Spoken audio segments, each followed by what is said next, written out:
the night for Annalise Bailey. Sykes goes to work, goes herself, gets to drop. Passes to Young, who kicks it out. It's Sharp for three, and the Perth Lynx escape with the win.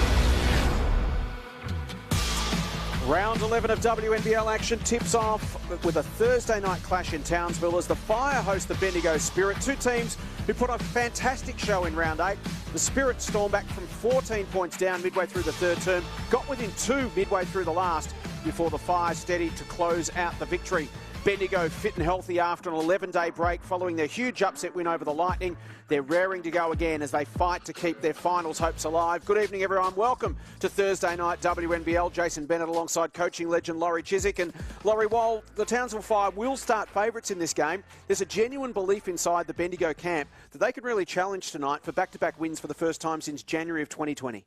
Oh, absolutely, Jason. You know, they'd be really buoyed by that last win they had against a top seed in Adelaide, and they were disappointed that they had a game cancelled because they were really ready to go. But you know what? They'll have had this bit of time off. Any niggles they'll have all gotten over, and they are going to be ready to go. Let's check out the WNBL ladder as we roll into round 11. Bearing in mind it's based on winning percentage. Obviously, teams have played a different number of games. The season has been shortened to 18 matches. The Perth Lynx, the pace setters, they're narrowly ahead of the Caps and the Boomers, followed by the Lightning in 4th. And you can clearly see the importance of tonight's game for Townsville. A victory keeps them right there in touch with the top 4 spots, while the Spirit are squarely in must-win territory. And Laurie, well, for Townsville, it's been a consistently inconsistent campaign, hasn't it? They've won 2, they've lost 2, they've won 2, they've lost 2, they've won 2. But they're on dangerous ground tonight, I can tell you. Where are they at? Are they good enough to contend? Well, I think so, Jason. I mean, they've been playing some really consistent basketball right now, and they had a great win last week over Sydney, and so they'll want to carry that. It's another home game. It's another chance to beat a team that's below them. But I think they're gaining some consistency and will certainly challenge into that top 4. Well, the Bendigo Spirit, it's been an appropriate moniker for them this season. Despite being 2-7, they have shown plenty of spirit, plenty of fight all season. They've been undermanned without the pregnant Leilani Mitchell. They're undersized without a genuine tall. But, Laurie, they've really found their identity. They're hard, they're fast, they're scrappy. And that also sums up Annalise Bailey, their MVP contender and surely the most improved player in the league. Oh, could not agree with you more. The season that she's having, and game in and game out. And she has to defend bigger players. She just dives on the ball. We know what a rebounding machine she is. But she makes her teammates better around her. I think they really feel her energy and lift. And that's something that's, you know, you can't see that on the stat sheet, but very, very important for that Bendigo Spirit team. From a Bendigo perspective, interesting, Tracy York said they've used this downtime. She's had lots of one-on-one conversations with the players over the last 10 or 11 days. They've taken the time to freshen up, but also mentally, and talk about their roles. And she feels like the chemistry's there. They're much more settled now. As we mentioned, they've found their identity. Players understand their role and where all the pieces of the team fit together. So tonight they're just going to focus on what they do well, which is, as we said, play hard, play fast, look for those quick transition points, scrap for every ball on defence and just make life difficult for the Fire. Well, I mean, that's a great approach to go into a game with, and especially, you know, when you're coming up against a home crowd, the Townsville Fire, as we can see them warming up. And if you look at their starting lineup, Jason's, it's a little bit different than normal. Sutton, we don't see Akuzo. But Mia Murray is a legend, a veteran that steps in, and Nadine Payne certainly has the wins on the board as well. That's the Townsville Fire with Murray and Payne, who was so important down the stretch the last time these two teams played. They really stabilised the Fire when the Spirit were coming at them. And of course, last time these two teams met, there was no Mitchell. She'd just been announced as pregnant. No Levy, who was as close contact for COVID, so she was out. And then Maddie Garrett rolled her ankle early in the game. They still managed to scrap and fight. They've got Levy and Garrick back tonight, so plenty of reason to be confident. Well, they are, and that's the lineup that that started against Adelaide, so they'll feel confident about that. The thing that's just a bit of a concern for me is the last time these two teams played, Monique Billings didn't play, and I go, now who is going to match up on her, because she is a tough competitor. You know, it looks like it'll have to be Annalise Bailey, but she certainly gives away some size, some athleticism, and some experience, but we know how strong she is and you know, the way she goes at it. So no Shug Sutton tonight, their star import point guard. She's out, you can see there, in street clothes. And she's been having a fantastic season, averaging 9 points, 5 rebounds, 4 assists. So, again, that just changes the chemistry of that lineup a little. It does, but you know, like Nadine Payne, Mia Murray, they've both been in the starting lineup before. I think Townsville have a good bench as well. Steph Reed, we talked about her, how she's just improved. Yeah, wow. This, you know, you talk about Annalie Maley, but Steph Reed as well has just stepped into that starting lineup and really embraced it and have been so impressive this season. Yeah, certainly starting to move into Opal's calculation, Steph Reed, and according to Shannon Seabohm, she absolutely deserves to be in those conversations. So Garrick, Wilson, Maley, Levy and McKay up against Nicholson, Reed, Murray, Payne and Billings to start. Townsville looking to snap a 2-game losing streak. Bendigo looking to win 2 straight for the first time since January 2020. Round 11 Thursday night WNBL action.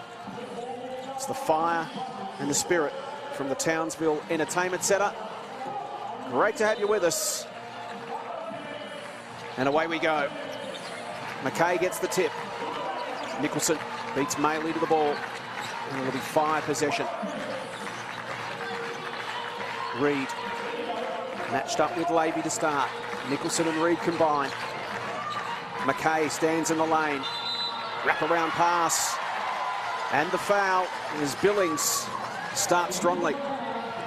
Well, if Bendigo are going to switch that on-ball screen, that's going to be open every single time, Monique Billings. She is fantastic when she sets a screen and uses her body to roll and keep her defender behind her. So that's going to be interesting to watch. 4th in the competition for points per game, averaging 19, 9 rebounds and an assist. Shooting at 78% from the free throw line. She gets the and one. Good start for Townsville. Levy, who missed last time these teams played, as we mentioned. Reed's got the job pestering her. Garrick, Maley, Wilson. Okay, back to Levy. Looking for some penetration. Garrick stands, shoots, short. And there's the first of many rebounds tonight for Annalie Maley. Little fall away was beautiful. And that's something that Townsville would have to be focused on, is to just try and, I mean, I don't think you can keep her off the boards, but minimize her impact. The last time they played, she had 24 rebounds. 24 rebounds in one game. Billings, 2 more for Monique. She's already up to 5. Well, Tracy Orr coached against Annalie Maley when she was playing for Vic Metro in 28 under 18s and lost by 20. Tracy's team had 24 rebounds as a team. Maley had 24 on her own. McKay scrapping under the hoop against Billings. It'll be a Bendigo ball. This court would be very familiar to McKay, having played with the Townsville Fire last year. First year in Bendigo. Lovely inbound to Wilson. Alex is on the board.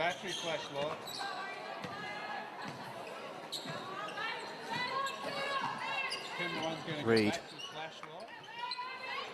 Nicholson. Back to Steph. As we mentioned, one of the most improved players in the competition. Murray to Reed. Murray in some space for the 3.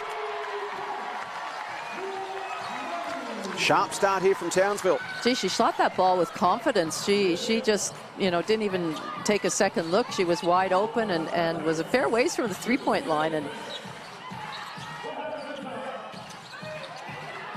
Maley looking to make something happen, not on the same page as Tessa Levy. Townsville ball.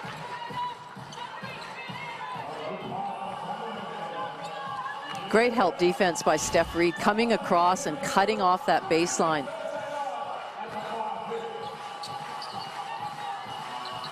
Murray inside, Nicholson posts up against Garrick, can't finish.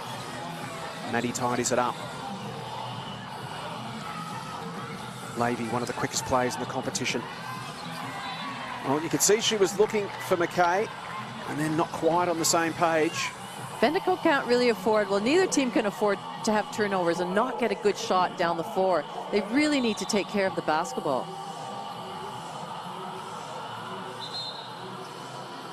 It's been an issue for Bendigo this season, ranked 6th of 8 teams for turnovers. pause. Just fixing the clock.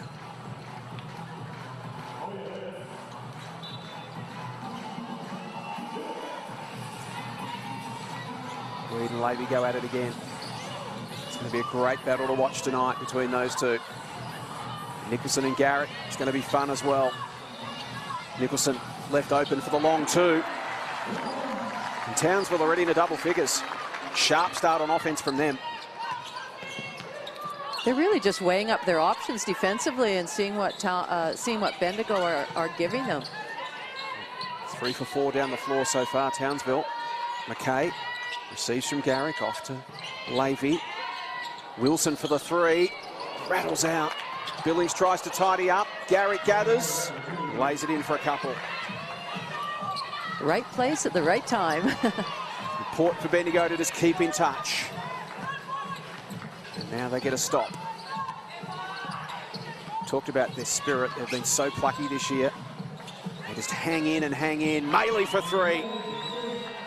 And just like that, a 6-point lead becomes a 1-point lead. And that's how Bendigo can play. They can score quickly and look to be in danger of losing touch and suddenly just have a good 30 seconds or a minute and be right back on the pace once again.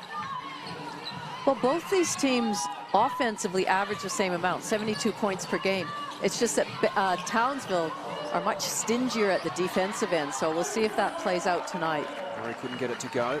Nicholson off to Reed.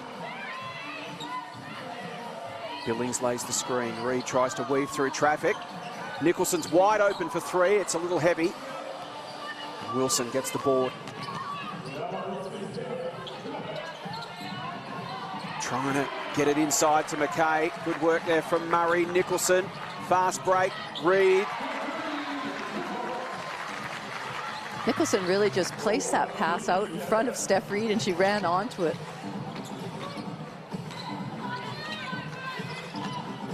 Emily Maley. Off to McKay. Levy to Wilson for another three. Similar spot. Not the same result this time. Off the front of the rim. And Billings wants to put the accelerator down. Drives to the hoop. A little too heavy on the layup. And now Bendigo bring it back the other way. Maley sets up. Foot on the line. Murray to Reed, who says, let's just settle down a little. Nicholson. Payne. Got the mismatch on Levy. Shot won't drop.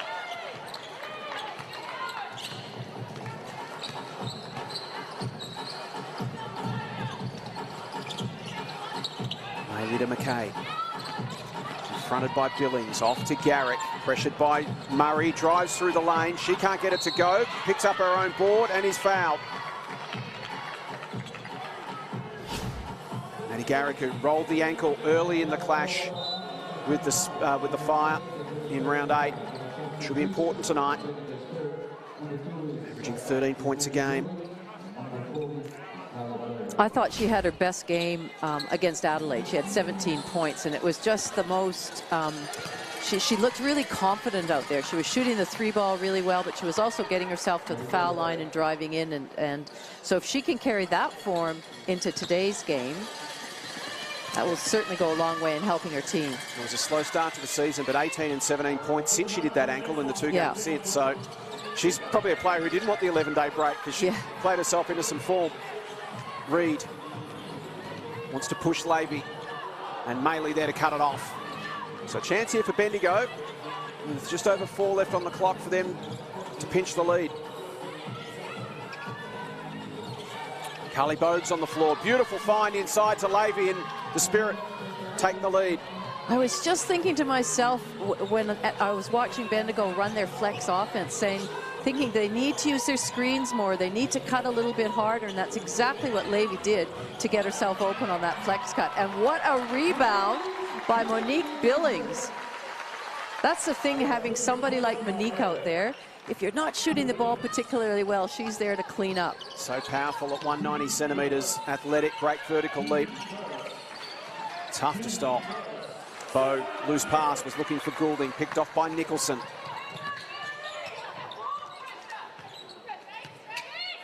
Lynx will come across and try to set a screen. Goulding tries to work her way through, but in the process nudges Nicholson in the back and gives away the foul.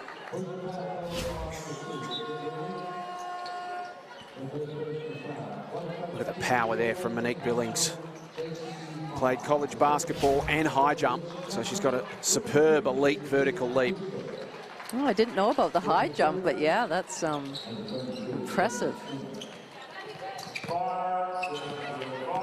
Woods. Nicholson. Akuzo's on the floor. She lays the screen on Garrick. Just buys Nicholson a bit of space. Goulding. Off to Levy. Eyes up, looking for an option down the floor. Goulding. Back to Tessa. Barking the instructions, trying to get some movement here. Shot clock into single digits. No one inside for her at the moment. Bogue gets to that position now. She'll receive on the baseline, flips it back out. They're going to run out of time. So a little bit of an offensive breakdown. Good pressure defense from the Fire. Bendigo come up empty without even getting a chance to pull the trigger. Just that hand pressure that Townsville are applying right now. Just making Bendigo feel that little bit uncertain in their passes. Billings flips it back to Reed. Demi Skinner on the floor for Bendigo in singlet 23. She's now got the guarding job on Akuzo. Reed versus Levy go at it again. Here's Woods, Courtney Woods. Akuzo to the corner, lovely catch and pass. And Billings finishes.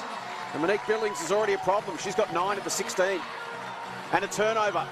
Nicholson, Reed runs into a dead end, dishes it off. And once again, Billings can be your get out of jail in any situation. Draws another foul and will go to the line. She'll be in double figures should she make one of these next two. So Townsville are doing a really good job of reading how Bendigo is defending that on-ball screen at the top. So right now, after that first, when they switched it, now somebody's coming across and it's the open player in the corner, and they've found that player twice now. See what you did there, reading with Steph Reed. There you go. Very clever, Laurie. Like it. I'd like to say I did that on purpose. I'm giving you the credit, just take it. Thank you. Billings for 10, and she's got it. With 2 minutes to play in the opening quarter, Monique Billings already into double figures. And that's what I said in the opener. She is the one that I just don't know how they can defend her. Skinner to Wilson. Double team, pressure up the floor. Goulding means they've got numbers forward, and if you can break that full court press, Laurie, there's easy points on offer, and Bogue lays it in. Nicholson, screen from Akuzo. Thought about the pick and roll, little touch. It still finds its way to Michaela Cox, and the veteran buries it.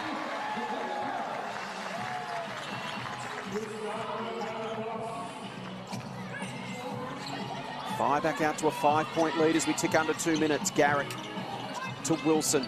Bogue sets up at the top of the arc. Now Goulding, they're trying to get something going. She'll gather the loose one and then pass it to herself. So another offensive breakdown here. So try to get something going. It looks messy for Bendigo, but I think you can contribute to that to Townsville's defense. Monique Billing is in the passing lane denying, so then they have to make a counter move, and they're, you know, the deflections are coming. They're back really quickly on D as well. They know that Bendigo's preference is to get out into open court and try to get fast layups rather than having to get into that offensive set. Here's Michaela Cox. Bogue with the defense. Woods. Akuzo versus Skinner. Gets to position, but can't make the shot. Maley back into the action. She wants to push it up the floor, looking for those fast points. But again, you see orange singlets back in number, not giving Bendigo what they want on offense. I'm sure that would have been talked about by Shannon Sebo in defensive transition. Make them earn their baskets, and that's what they're certainly doing right now. Maley hits the deck. Skinner, again a late shot. Maley hits the deck again. Wouldn't be a WNBL game this season without Annalee Maley hitting the floor.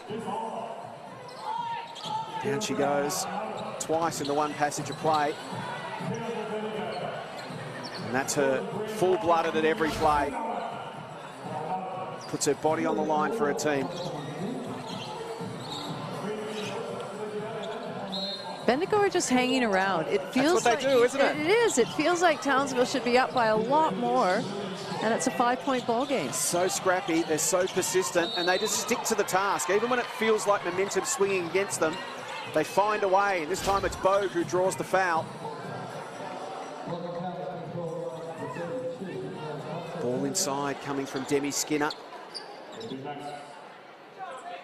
Bogue just rolled, and Cox arrived just a step too late. So Carly Bogue, the 30-year-old, originally from Tamworth in country New South Wales, playing game number 94 tonight, so a nice milestone on the horizon for Carly. She makes them both. Margin back to 3. Cox to Woods, almost over and back. It was. Back to Michaela. Kiwi International off to Payne. Now Nicholson as Townsville look to put some movement into their offense, and it works beautifully, the finish to Akuzo. And that's the fluency that Bendigo haven't been able to generate at the other end. Garrick against Cox. Good pressure there from Michaela. Bogue to the corner for Wilson. Maley's got a bit of open space for the 3. Bogue crashes the board, does well, flips it back out to Garrick, and they can have the final shot here. Last 7 seconds, lovely move. Breaks the ankles of Woods, but she can't quite finish. Akuzo gets her hands on it. And that will be quarter time. An entertaining opening in Townsville. The home team with the advantage. They lead by 5 points. Quarter time, Thursday night WNBL. It's Townsville 22, Bendigo 17.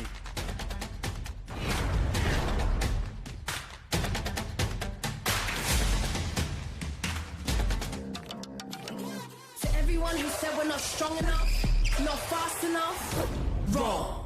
We're crossover queens, scoring buckets, taking names and hitting no-look threes. We fight for every ball. Until we dunk, hell yeah. When we roll onto the court with nothing to lose and everything to prove, you're in for a show. She got style, she got balls, she got belief, she got game.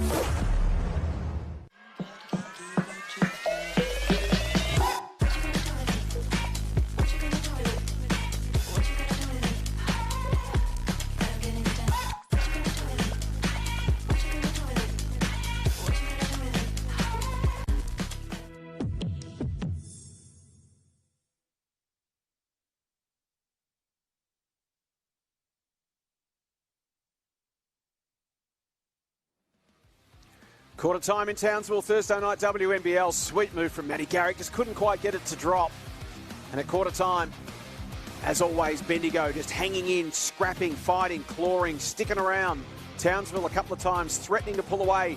Bendigo hanging in, and at quarter time, it's Townsville 22, Bendigo 17. Well, Aussie Hoops is basketball's national junior participation program. Introduces kids aged 5 to 10 to basketball. They learn and improve fundamental movement skills, as well as really important basics like teamwork and cooperation, which will benefit them both on the court and in general life. Most importantly, they'll have fun, they'll make some friends. To find out where your kids can start a lifelong enjoyment of the great game, visit the Aussie Hoops locator, found on your screen there, aussiehoops.basketball/find a program. Registrations for term 1 are now open. Jason Bennett, Laurie Chiswick, Thursday night basketball. It is Townsville by 5 points at the quarter time. What did you make of it, Laurie? Well, I think you'd have to call that quarter Monique Billings' quarter. I thought she was really dominant in what she did and really set the tone for the Townsville Fire and how she was going to play. But as we mentioned, Bendigo just hang in there, and if they can come out strongly this second quarter, you know, they could even things up. Kayla Cox got an early look, couldn't finish. Here's Skinner trying to make something happen, flips it over the head of Maley. And that's not going to help. They had 7 turnovers in the first quarter to now add that and make it 8. Yeah, 8 to 2, the turnover count at the moment, working against Bendigo.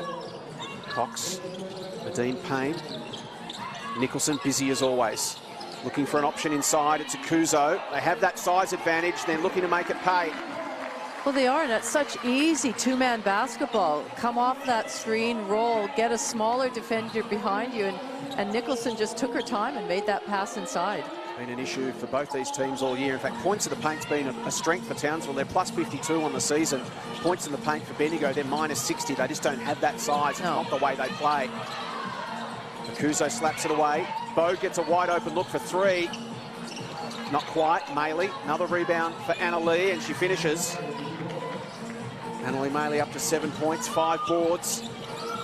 The thing with Anna Lee, and we saw it in that shot, she got the rebound, the offensive rebound, didn't have a clear putback, but found a way to spin around and turn and score.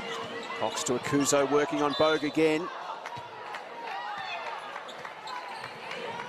So Tina Akuzo, what a young talent she is at just 23 years of age.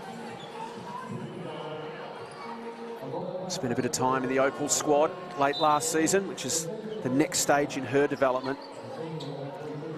So strong, so powerful, so athletic. Sorry about that. Bogue was actually pretty smart in how she defended her. As soon as Akuzo got the ball, she stepped off of her so that she couldn't have her feel her body behind her and be able to make a spin move. Unfortunately, she fouled her, but I like that. It at least made Akuzo think about it. 68% free throw shooter this season. Zatina Akuzo misses the first.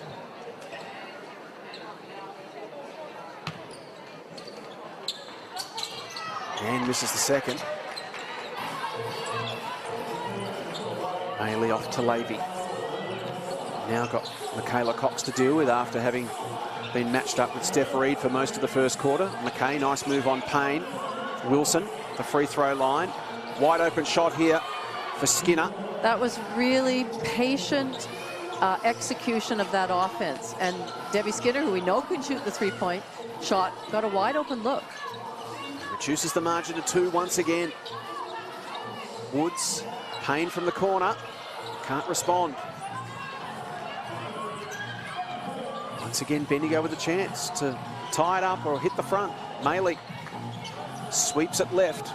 Levy calls for McKay to come at her. Provides the screen, steps around Payne, gets to position, off to Wilson, thought about the three.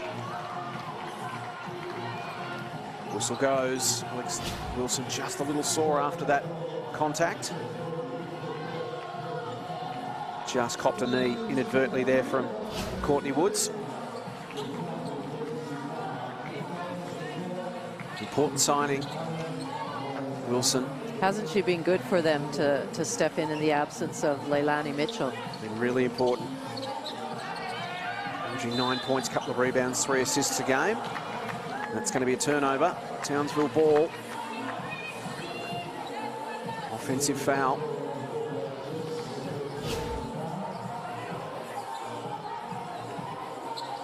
And there's Alex Wilson with a block in the back on Nadine Payne. So the Reed-Levy battle recommences. Payne sees an open space. Thunders into Megan McKay, still makes the shot drop.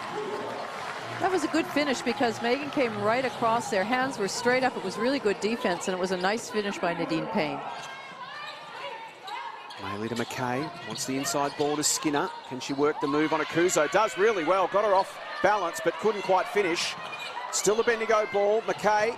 Skinner wants to get back into position. Works it with McKay. Look at the D there from Townsville. She gets it to go and one. Great persistence from the Spirit. Skinner and McKay refusing to give up on that play. Murray, Billings in there doing everything they could. Payne came across for support as well. Well played, Megan McKay. Second, third efforts have paid off for Bendigo.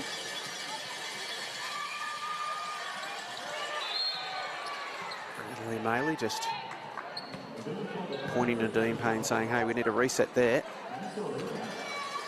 Ref agrees. McKay gets another shot. And same result. But Maley gets the board. Remarkable. That's so frustrating as a coach when the opposition gets a board like that on a free throw. Levy to Maley. Again, they look to work it inside on McKay. Can't quite go. Loose ball in dispute. Here's Billings. Started like a house on fire. 10 points. Couple of rebounds in the opening quarter. Was the dominant force on the court. Nicholson confronted by Wilson. Wants to try and feed it to the corner. Nadine Payne wide open, won't go. Maley scraps, fights, gets another board. Her 8th. Lavey to the corner. Wilson thought about the inside ball to McKay. She was covered by Payne. Lavey back to Wilson. This time McKay, well played, Nadine Payne. It's been a really conscious effort, Laurie, from Bendigo to try and establish Megan McKay on the inside, get it in there. Well, they're certainly having a good look. We've spoken that it's not their strength, points in the paint. Generally not the way Bendigo plays. You mentioned they like that flex offense, that constant flow, continuous movement. Looking for something different right now. Garrick. Shot clock down to 7. Maddie drives, feeds it out to Bogue. It was a low percentage play. McKay tidies it up. Can she lay it in? She can. I thought Maddie Garrick should have gone all the way to the basket or pulled up. That was a tough ask to put it in Megan's hands at that late in the shot clock. So scores level as we approach the midway point of this second term. Reed, screen from Billings, it's wide open. McKay did well, but in the process fouls, and Steph Reed will go to the line and shoot 2. Certainly this slower paced, grind them out game suits Bendigo as opposed to Townsville. Whilst Bendigo want to get out and run, if they don't have those players, they're quite, you know, happy to run their flex offense and get it through hands. Having a super year, Steph Reed. Her second year at the Fire after a couple of years at the Flyers, and a great college career at the University of Buffalo before that. Won their first Mid-American Conference title with Steph there. She made a buzzer beater to win that tournament. As the MVP. What a super college career, and we're starting to see that talent really emerge here in the WNBL. She's got the job on Lavey right now. McKay. Ball knocked away by Billings. McKay fights on. Garrick to the corner. Lays it over the top to Bo. Just couldn't quite finish. It was a well-worked play. It's going to be a Bendigo ball. So just throwing a few different looks at Townsville right now. But a real conscious effort to try and get that inside game going. Well, I think they're trying to take advantage of Townsville hard showing, or even almost doubling the guard coming off that screen, and the guards are doing a good job of feeding it into the posts. Lavey, Garrick, the floater won't quite drop. Murray hands it off to Reed.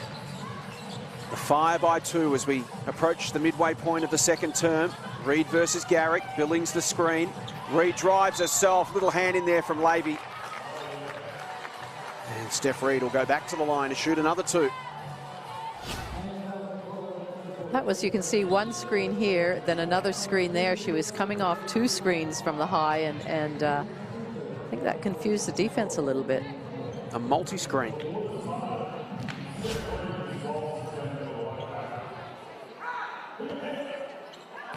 25-year-old originally from Frankston in Victoria.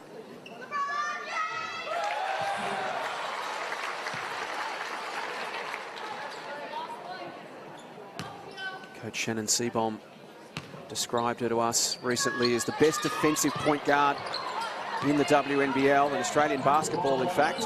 Start thinking about her for the Opals. When we told Steph that post-game, she was absolutely delighted to hear her coach speak of her in glowing terms. It was fantastic. Off the hands of Maley, it was tipped, so it will remain a Bendigo ball.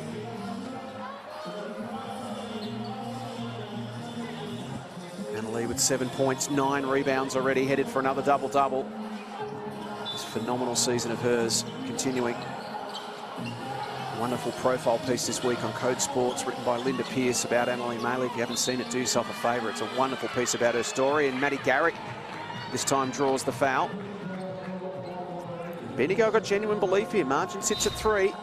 Well, they're doing a good job at getting themselves to the foul line. They're not just settling for outside shots. They're really attacking Townsville and getting to the stripe.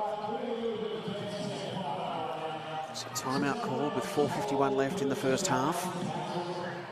So the Fire outscored so far in this quarter 9-7 in favour of the Spirit. They've closed the gap from 5. It was 5 at quarter time. It's down to 3 now. What's the message from Tracy York? There's plenty for her and her team to be positive about in the second quarter.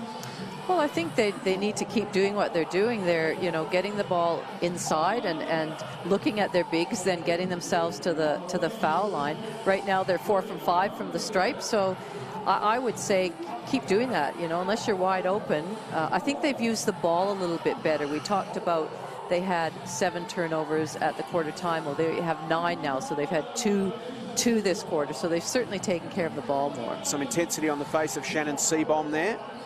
What do you think his message is to his players right now? Well, I think they need to keep upping their defensive intensity and making Bendigo feel like they need to play quicker, because that's when I think Bendigo make mistakes. So they need to put that pressure, that ball pressure on them, the getting into the passing lanes. And then if they can get a good rebound out of that, look to run themselves. You know, they've got some so quick in Steph Reed. Nicholson's quick. Monique Billings can get a rebound and pump it up the floor. So Billings scoreless so far in this second term, after having 10 in the first. Maddie Garrick heads to the line. Career 65% free throw shooter. 12 from 17 so far this season. In fact, she made 2 tonight, so you can make that 14 from 19. She makes 3 in a row.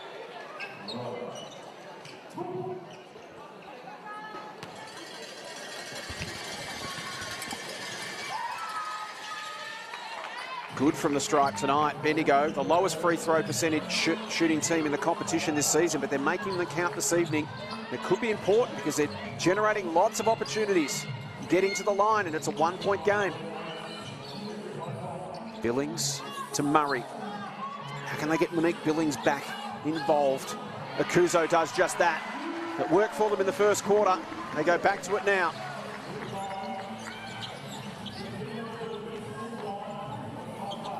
Levy to Bogue. Garrick tries to weave through traffic, just couldn't quite hang on. It's not often you see Bogue and McKay playing together at the same time. Usually they sub in for each other. Trying to match the height of Billings and Akuzo. Yep.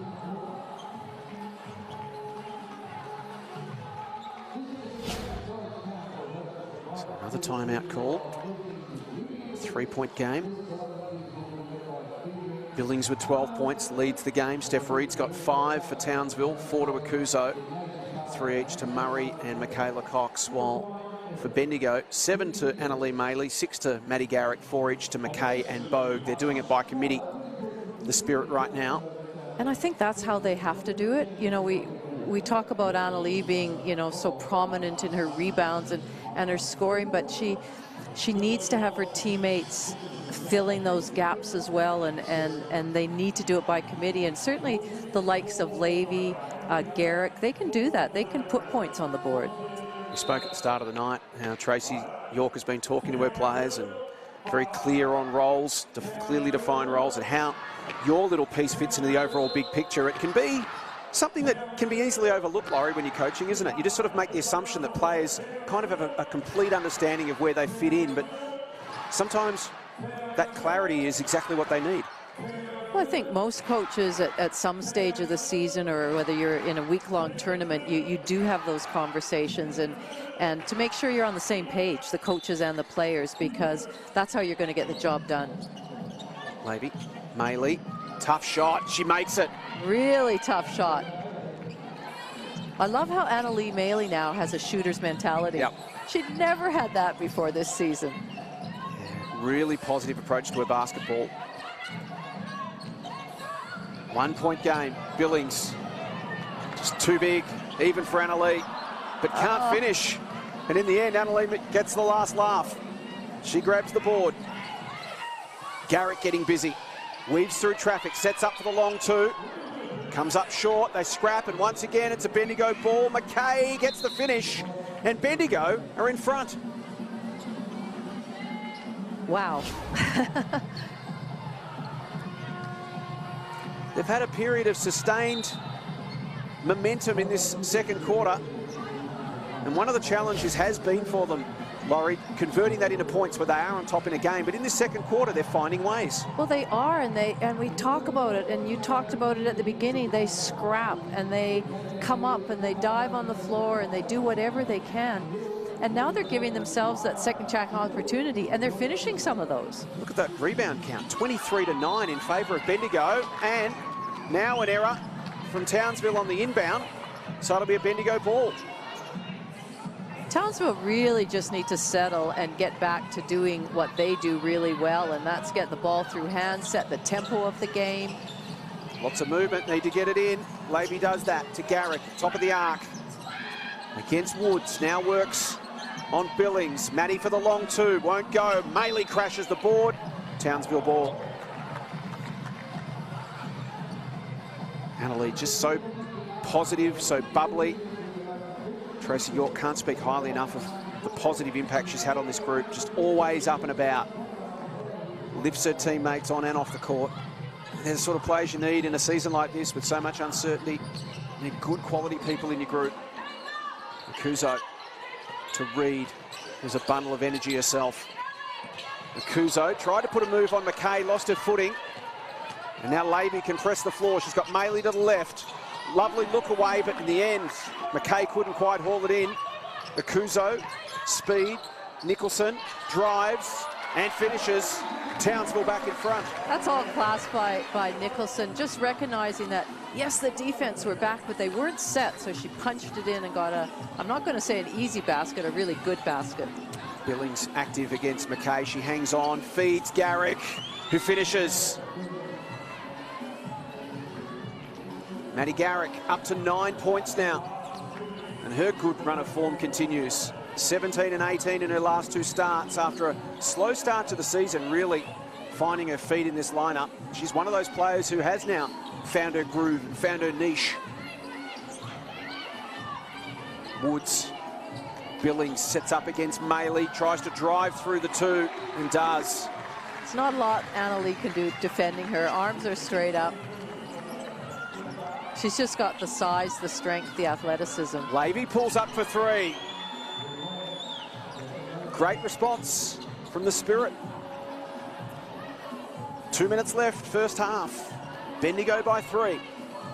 Entertaining game on Thursday night basketball here on KO, coming to you from Townsville. Nice from Billings, the long two. Monique up to 14, 16 rather now.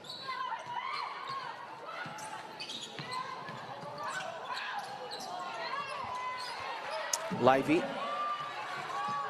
Woods quick to Kuzo, in position, and Tatina starting to get busy on offense, and now just a little bit of frustration to the ref saying, hey, keep an eye out. I'm being fouled every time I go near it. I like the speed and the way that Townsville pushed the ball on that last possession. Levy to Garrick. Approach the final minute. Garrick rather wants to work on Billings. Shoots straight over the top of Monique. And Maddie's feeling it in the second quarter. She's into double figures.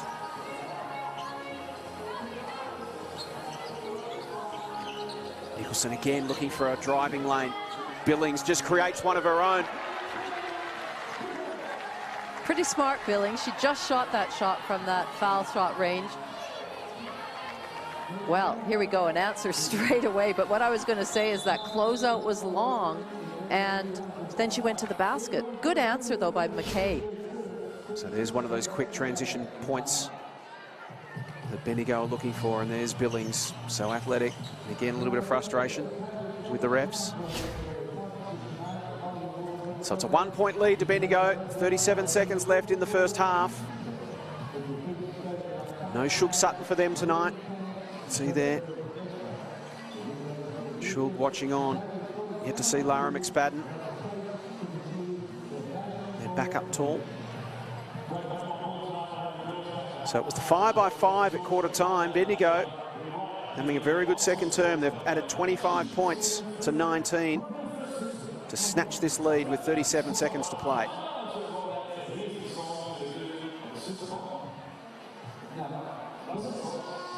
I think both teams have, and certainly Bendigo, took them that first quarter to settle into the game, but now that they're into it, and I feel like there's more contributors than just Maley. We can see that Garrick's up to 11 points. McKay has 8 points, and that's what we talked about them needing to do, and I feel they're really comfortable with that right now.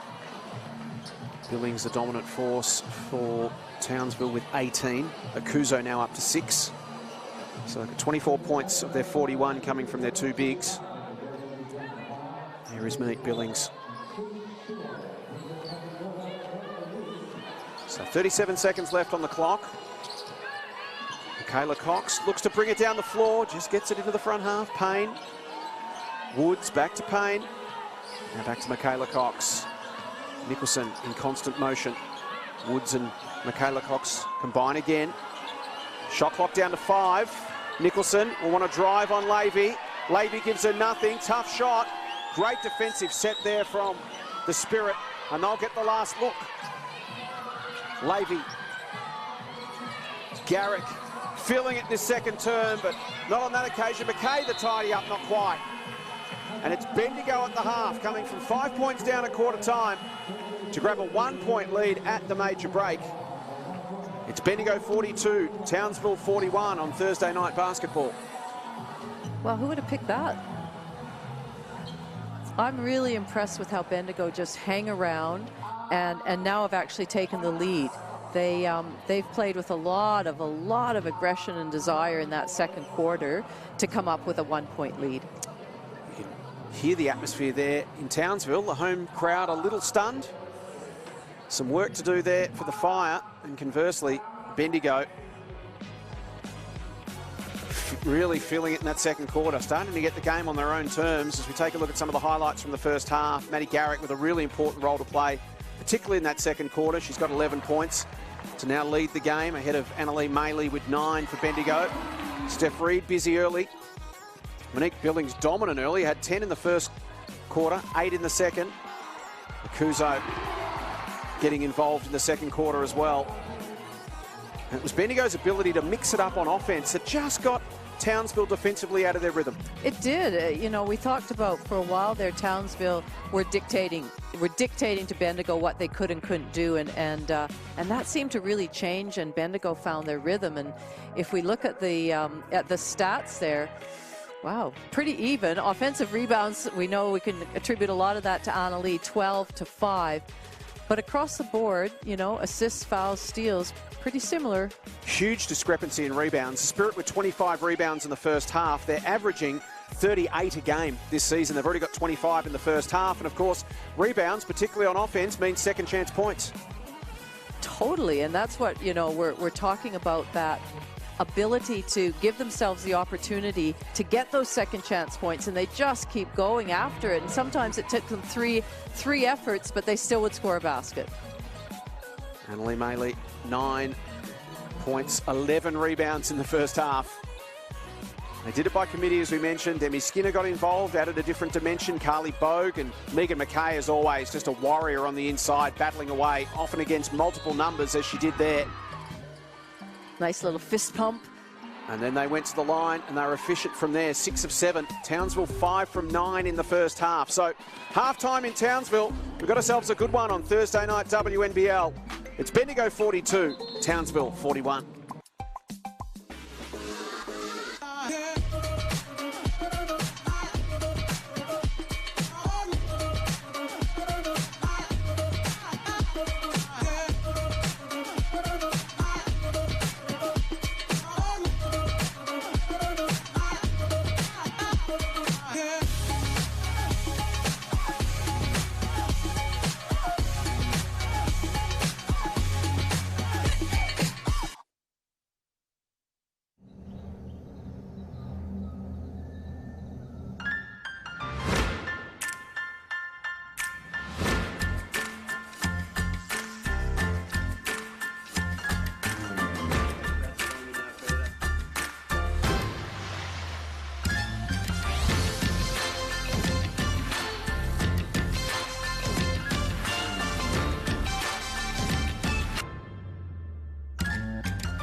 Townsville, North Queensland is the perfect place to live, invest, work and play.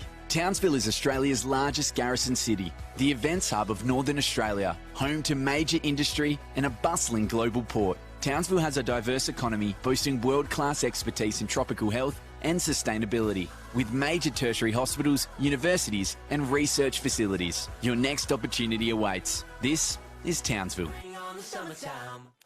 Thursday night WNBL, great to have you with us. It's half-time in Townsville. It's a Bendigo Spirit leading by a point, 42-41. Jason Bennett alongside Laurie Chiswick. And Laurie, the most dominant player on the court in that first quarter, at least, was Monique Billings, who had 10 points and 2 rebounds. Went a little bit quiet early in the second and then got hot again late. They started to find her once more. She's got 18 and 6 for the half. Well, you'd have to say she's being a real target for her teammates in there. She sets a really good screen, forces the defense to have to make a decision. What am I going to do? Am I going to switch? Am I going to go with her? And she does a great job. You can see here just rolling. Then she attracts the attention of defenders and they can kick it to the outside. So she's really been influential. Just her movement off the ball, her ability to score and to rebound for her team.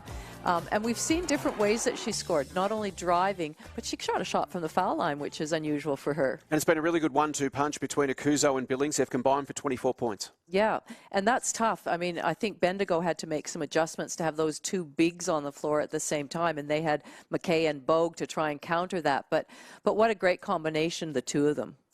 Well, the Opals have returned from their World Cup qualifying tournament in Serbia this week. The Aussies obviously already qualified. They're the home nation, so automatic qualification. So this tournament, these 3 games, was really about bedding down something of a new look lineup under Sandy Brondello as they look to refresh and rejuvenate after last year's Olympic disappointment. Sammy Whitcomb took over the captaincy, did a great job, played well enough to earn a spot in the All-Star 5. Good leadership, strong vocals. She fired up the group, kept them accountable. What did you make of the Opals' performance in Serbia? Wins over Korea and Brazil and a loss to the home nation. I enjoyed watching the Opals play. I thought their defense was so much more aggressive and up and in and fun to watch. Offensively, they moved the ball more. I thought it was a really good tournament for us. Lots to do still before the World Cup, but it's a really good first step. The core of this new Opals group looked to be that athletic mid-sized brigade. Steph Talbot, Beck Allen, Darcy Garben, Sarah Blitzarves, Alana Smith, all those players that are mid-sized. They're not guards, they're not necessarily talls. Alana Smith qualifies as one, but they're so athletic, they're so mobile, so they give you size plus the ability to get up and down the floor with and without the ball. Yeah, no, that was what was fun to watch, was what they were able to do on the court in combination with, as you mentioned, with Sammy Whitcomb in that point guard position. I thought she was sensational in what she brought to the team. Her leadership, her scoring when they needed her to score, and then her passing. I'd love to play with Sammy Whitcomb because if you're going to be open, you're going to get the ball, and really deserving of getting into the All-Star 5 in that tournament. Do you see that mid-sized athletic core that we have as being a competitive advantage that this new Opals group can build around? Well, I think, we're always conscious of all the positions. So we knew that the point guard position was still a little bit up for grabs. Then we have those mids that you mentioned. I thought Beck Allen was in that group was sensational, and Steph Talbot was just elite in what she did. Her defense and the way she, went after the ball and got some steals, and that was super. But, the one player that really I was really happy for was Darcy Garben. I thought she really stood out. She hasn't played a lot in the Opals, and for her to step into the starting lineup, she's just so calm on the floor. She has a game face. She's very confident in what she does, and I was just really impressed with the demeanor and what she brought to the Opals team. And we speak of athleticism. We've still got Ezzy Magbagor to come back into this group as well. So if we do look ahead to the future in the next sort of 6 months, Sammy Whitcomb at the moment playing the point. She's typically the player you get receiving the ball as opposed to passing the ball. She's been such a good shooter. Where do you see the point guard position evolving over the next sort of 6 months in this Australian squad? Well, I think that's the question that everybody's really interested in. And we got a glimpse of Shyla Hill and Maddie Rocci in those positions. And whilst they didn't get a lot of court time, when they were on the court, they did some good things.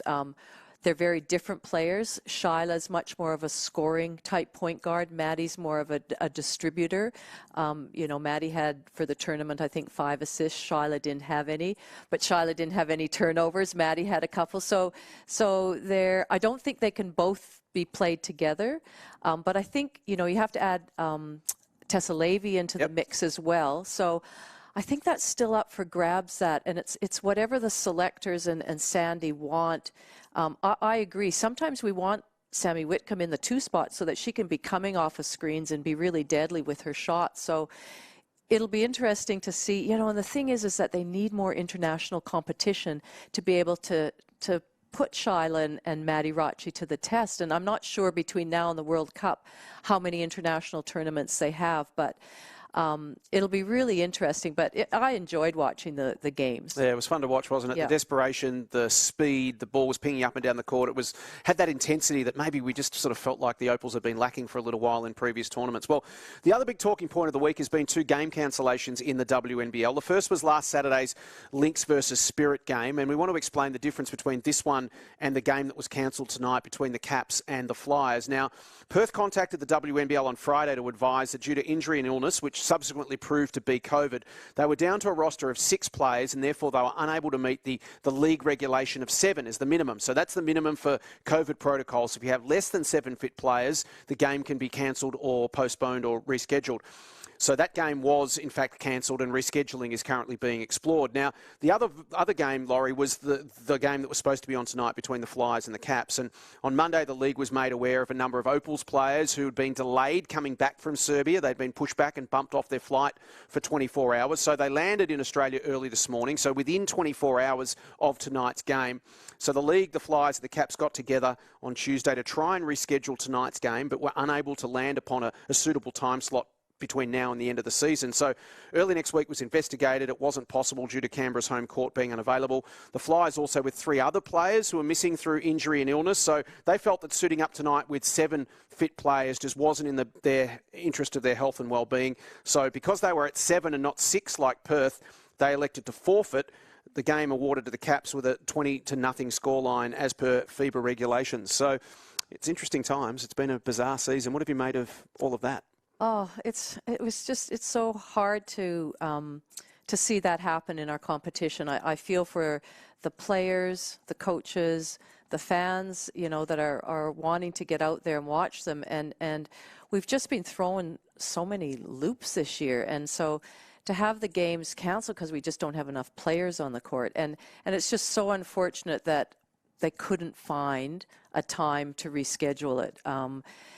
You know, everybody's facing challenges, every team, you know, with different reasons. And so I feel like we're just limping to the end here, and we just want to get as many games in as possible and, you know, see what happens come finals time. Well, the Caps have got some issues of their own. They've only got 8 fit players at the moment as well. They've got 1 out with COVID and 3 others listed as close contacts. So they too are struggling for players. So it's going to be an interesting second half here, Laurie. You've pulled out an interesting stat about where Townsville are at against teams above them and below them on the ladder. Well, I was looking at that going, now let's have a really good look at Townsville. And the teams that Townsville have beaten, they've beaten Sydney 3 times and Bendigo once. So those are teams that are well and truly below them. They've beaten Melbourne by 2 points and Adelaide in their very first game, but are they competitive against those top teams? That's what the real challenge for them is. The real challenge right now is this second half. Bendigo leading it by a point as we recommence the action in Townsville. It's going to be a Bendigo ball. You can see the spirit up and about. They've got some confidence and some belief, some real energy in their group right now. Had 11 days off to prepare for this one. So they're fit, they're healthy, probably as fit and healthy as they've been all season. It's always interesting to see how teams come out after the halftime break. Maylee receives from Levy, just a little heavy on the shot, and Nadine Payne with the rebound.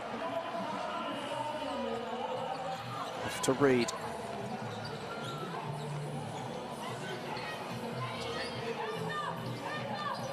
Townsville's so consistent, they'll just keep grinding away. Murray, tough shot off the front of the iron. Murray's pass almost tipped by Levy. Ends in the hands of Reed. This is this double screen again. Tries to work her way past McKay, can't do so. Final second for Nicholson.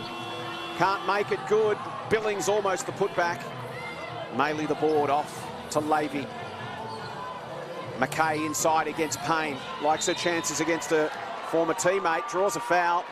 Much to the disgust of Nadine Payne, who didn't like that call at all. Here's another look, Laurie. McKay did exactly what all coaches want their bigs to do. She ran to that point of the ring, established some early position, and really demanded the ball. And now she finds herself at the foul line. Can't make the first. 8 points in the first half for Megan McKay, 5 boards. 63% free throw shooter this season. Makes the second. Nicholson's been quiet so far for Townsville. She has 4 points, but she hasn't really seemed to have much influence. Yeah, she's had the ball in her hands a lot, but she's been mainly a facilitator. So it's sort of passed through her, hasn't it? She hasn't been the player taking the shots. Reed, Payne for 3. Yes. User-friendly bounce. And Townsville regain the lead.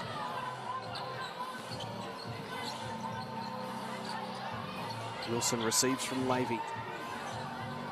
Maley in the corner versus Payne. Wants to take her on. Nadine sticks to the task. Maley gets rid of her. Draws the foul. And Annalee will go to the line to shoot 2.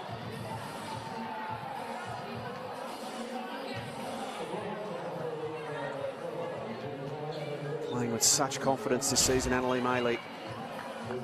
Prepared to take on anyone, anytime. And because Bendigo are not a tall team, she has had to defend so many players that are bigger than her, and she just works so hard defensively to make position, to get in front, to try and get a hand. Now she's in to double figures, so another double-double for Annalee. 10 points, 12 rebounds. Nick Billings on her way for a double-double as well. She's got 18 and 7. Bendigo back in front. Double team on Reed. She tries to just power through Levy.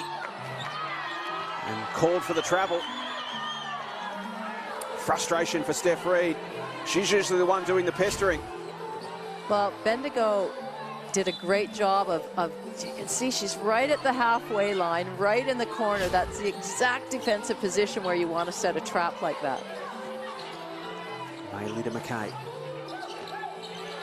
Garrick gets to the free throw line, steps back out for 3. Wow. In fact, it's a long 2, foot on the line. Garrick up to 13. Reed looks to weave her way through traffic, but again, Bendigo nicely set on defense. Nicholson to Reed. Thinks about getting it inside to Akuzo. Takes Maley on herself. Tough shot. She makes it. Lovely finish, Steph Reed. 2 teams trading buckets right now in the third. Maley to McKay. Akuzo for company. Shoots over the top. And Billings cleans it up. Looks to push the pace. Goes to Murray in the corner. Now back to Reed. Kuzo comes forward to lay a screen on Levy. Reed uses it now, little role play. And draws a foul. Those two would have had a lot of training battles together against each other.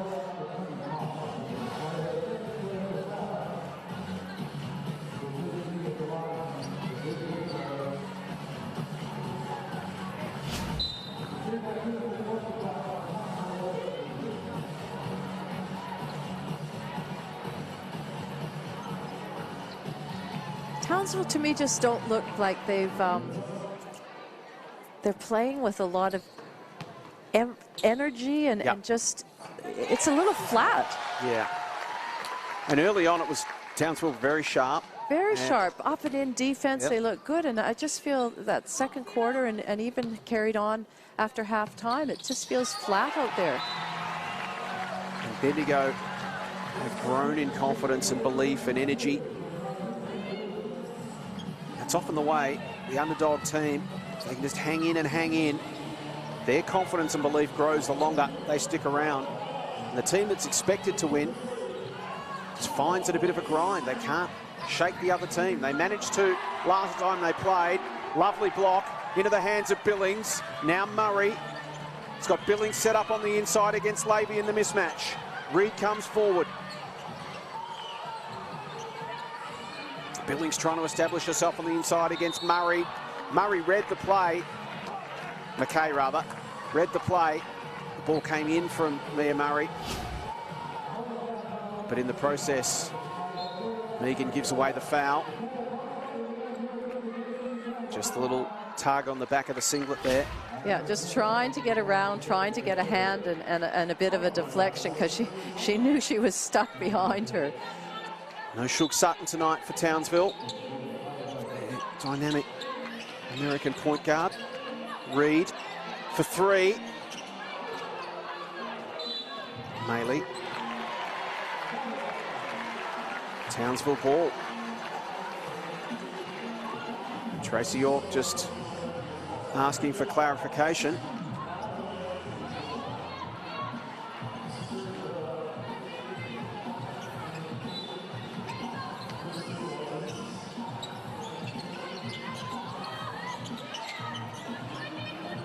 Reed against Levy. Again looks for Akuzo. They look to run that play again. Doesn't quite work on this occasion. Bogue off to Garrick. Pressure comes from Michaela Cox.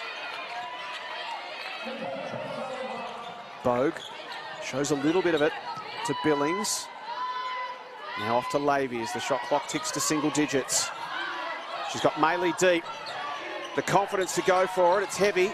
Goulding tries to get the rebound. Reed scraps for it, flips it back, and it will be a Bendigo ball. One of the things that Townsville are missing is for both Akuzo and Monique Billings, they're very much screen and rollers. They don't have that screen and pop person that can really stretch out the defense. Levy to Garrick.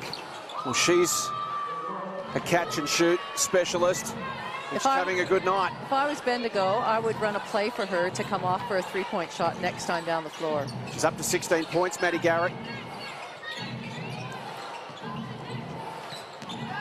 Nice move, Billings. Gets in the lane against Maley, who does just enough and somehow comes up with the ball once again. Off to Levy. He's got Garrick to her right. Goes up the middle. Now kicks it back out. Maley. Tough shot. It's covered. Here is Garrick in three-point range. Will they set her up for another shot?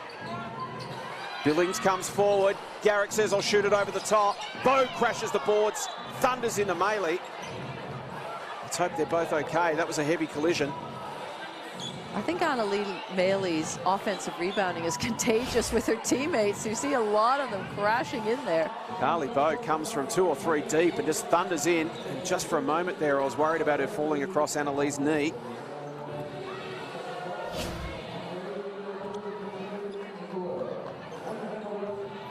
Tidied up the floor, got rid of the moisture. It's Bendigo by 2 points midway through this third quarter in Townsville. Steph Reed. Goulding not sure whether to come forward or stay back. Now she's got to go and find an opponent. She's got the job on Nicholson right now. Cox versus Garrick. Over the top, Maley busy again. Interrupts that Akuzo pass. Wants to go herself, needs some support, draws a foul, hits the deck once more. That time landed awkwardly on the wrist. Gets up smiling as always. Akuzo was looking for the high-low action with herself and Monique Billings, and it was a good read by Annalee, and then all the way here. Still got to keep an eye on that, that left hand. Right on the edge of the floor there, you can see there's a little rise, or a fall in this case, on the edge of the green surface there. And Annalee just slammed her hand down across the top of it. Hopefully okay. Misses the first though. Mary Goulding says, just take your time, settle down. That wrist still giving her a little bit of trouble. Makes the second.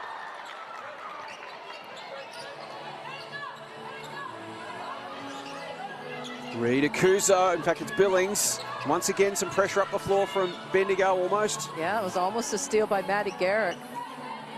So Reid versus Levy. Once again Bendigo just scrappy, preventing Townsville finding their offensive rhythm right now. Michaela Cox from the corner. Not quite. Levy hits the ground running as always. Garrick gets to a position closer to the basket for the easy two. Garrick up to 18 points, joins Monique Billings with a game high 18. Feeling good about her game right now, Maddie Garrick. Leading from the front, Bendigo up by 5. Well, good decision from Maddie there to drive that in, and just a nice pull-up, bank off the glass, and she's happy. She's feeling good out there. She's had some tough times in recent years, Maddie Garrick. Great to see her back, enjoying her basketball and in some form. Such an important weapon. Adds another dimension to this Bendigo outfit.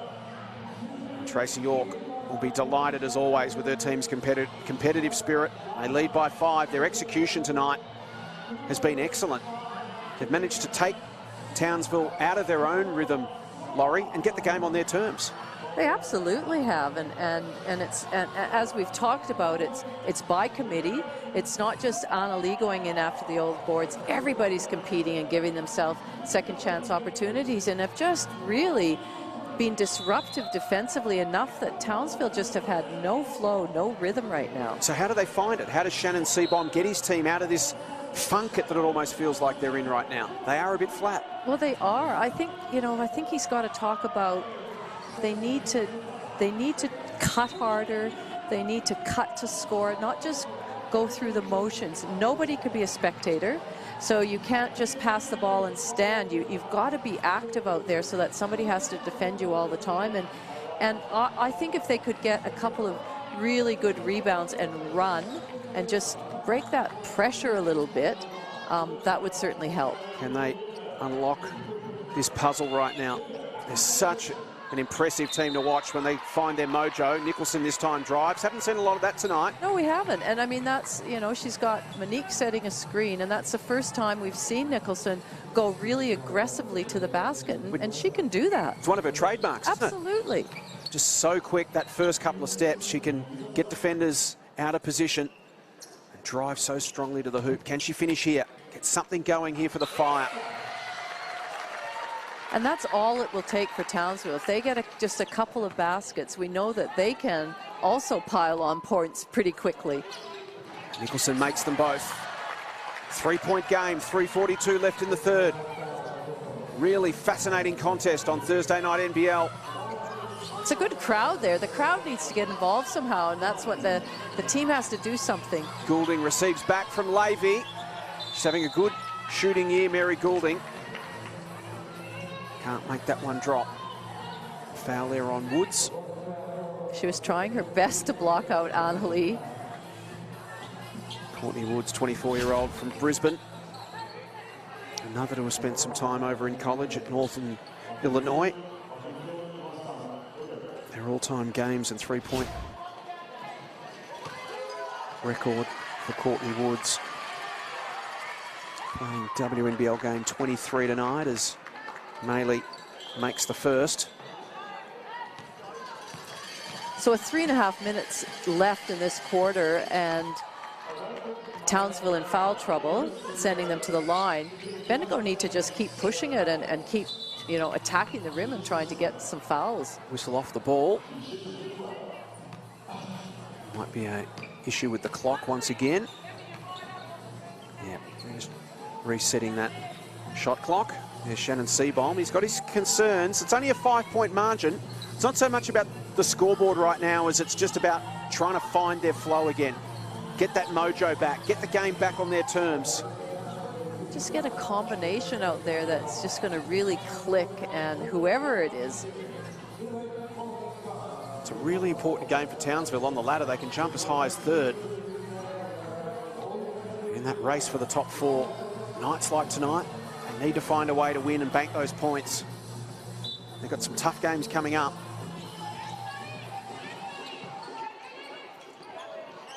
Payne to Nicholson. Now to Reid. Nicholson tries to fight for position against Garrick. Billings comes out, lays the screen. Nicholson. Payne. And the shot clock runs down. See, Nicholson did not come off of that screen as a scorer. She came off as a passer, which gave them just enough time to help and then Maddie Garrick recover. So it's just so interesting. Out of sync at the moment, Townsville. Credit to Bendigo for making it that way. Levy, Maley, nice find. Garrick, tough shot, won't go. Slight fumble, Nicholson gets it back. Can Townsville get something going on this possession? Woods to the corner, Payne. Strong inside ball to Billings. Won't quite go, but they've looked their best tonight when they've managed to find Monique Billings on the inside. I agree 100%, Jason, that's got to be for this next end of this quarter and next quarter. Until Bendigo can really stop that, keep going to her, you know. She's going to make something happen. Monique Billings, 10 points in the first quarter. Had 18 to half time. She's still got 18. Hasn't scored this quarter. I certainly think Bendigo are making them work, making her work really hard for position. Marching back to 4. Could be the key to the game right there, Monique Billings. Can Townsville get her back into the game? Levy. What a scrap it's been with Reid. Off to Maley. Skinner looks to take position in the lane. Maley just goes herself. That is a player with a lot of confidence. 6-point lead for the Spirit. Steph Reid. Nicholson comes out to receive. Payne sets a screen on Wilson. Nicholson again looks to get to the hoop. That's better. That's, you know, she can use that screen and make good decisions off of it. Wilson, Maley, spin move. Draws another foul. And as you said, Laurie, they're in foul trouble, so why not keep going there? Exactly, and Bendigo, just looking to see their free throw shooting. They're shooting at 80%, 12 for 15. Yeah, been remarkably, as we mentioned, they were lowest shooting percentage for free throws this season. So that's something they've been doing in their last 11 days. Yes, that's right. Worst foul shooting team and best offensive rebounding team. And they've been great at both tonight. And the other stat that I found was that Townsville foul other teams the most out of any team. So that's showing up right now when they've sent them to the line with 3.5 minutes to go. And Maley makes another couple. And again, when they get to the line, they break the tempo of the game, which prevents Townsville from getting that up and down the floor kind of flow and rhythm. They've got to rebuild and start again. Reid tries to go herself, flips the little pass out to Woods. They needed that. And Courtney Woods delivers. Big play in the last 2 minutes of the third. Townsville back to 3 points. Skinner to Bogue. Here's Maley, thought about going herself, wants to take on Akuzo, flips it out. Tough shot for Skinner off balance. Bogue comes across, it pings around in the air. Did Billings touch it last? She did. She doesn't agree. Don't you love how when a ball goes out of bounds, every player on court no one touched points it. and points in the direction of their team. Here's another look at that important three from Courtney Woods. 3 of 11 now for the season from three-point range for Courtney Woods, and that was a really important basket. It was. In the scheme of this game, that's just keeping them in touch and Bogue through the hands of Maley, tidied up by Garrick, off to Levy. Shot clock down to single digits. Maley's in the corner. She'll pull the trigger. Maley is up to 21 points. 15 rebounds. Nicholson again being much more proactive on this occasion. It's a moving screen. Foul against Akuzo. But it certainly has been a conscious effort for Lauren Nicholson to insert herself more aggressively into the game in the last 5 minutes. Totally it has been, and we talked about that she needed to, and she needs to come off of those screens as a scorer, not a passer. Levy, good hands Akuzo. Now some confusion, and it's a Townsville ball. Well played to Tina Akuzo. Some big plays to be made late in this third term here by the Fire. First Woods on the offensive end, now Akuzo on the defensive end. It's a 6-point game and a Townsville ball with 50 seconds left. Reed, Akuzo. Really important final couple of plays here for Townsville. Can they hit the three-quarter time break with momentum that gets the crowd involved? Reed has just been so busy as always tonight. Somehow Maley, it's like a magnet, finds her again. Wants to push it down the floor. Wilson, big finish. Important basket. Really? Once again, they re-establish that break. That was very good from Anna Lee to have that vision, and Alex Wilson to run the court. Maley eyes up, reads the play. And you can see beautifully weighted ball to Wilson, who didn't have to break stride. It was a tough finish. And once again, it looks like we might have a clock issue. Just